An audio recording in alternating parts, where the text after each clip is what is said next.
আর এই দুনিয়াতে কেউ কোনো ব্যক্তি গ্যারান্টি দিতে পারবে না যে আমি তোমার সাথে বিশ্বস্ত থাকবো, কিন্তু ঈশ্বরের বাক্য বায়দা করে ঈশ্বর বলছে যে আমি তোমাকে ত্যাগ করিব না, আমি তোমাকে ছাড়িব না, আমি তোমার সঙ্গে সঙ্গে আছি। হালেলুয়া। ঈশ্বরের বায়দা কত বড় পাওয়ারফুল আছে যে ঈশ্বর বলছে আমি তোমাকে সাহায্য করব।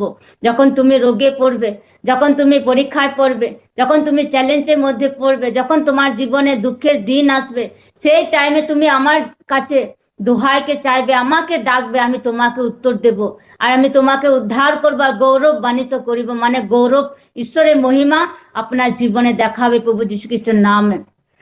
লোকরা ঈশ্বরের প্রতি বিশ্বাস রাখুক। লোকরা যদি দুনিয়ার প্রতি বিশ্বাস রাখে তো সে ব্যক্তির মন দুঃখী হবে। এই জন্য লোকদেরকে হামেশা ঈশ্বরের প্রতি বিশ্বাস রাখতে হবে, ঈশ্বরের বাক্যর প্রতি, ঈশ্বরের প্রতি।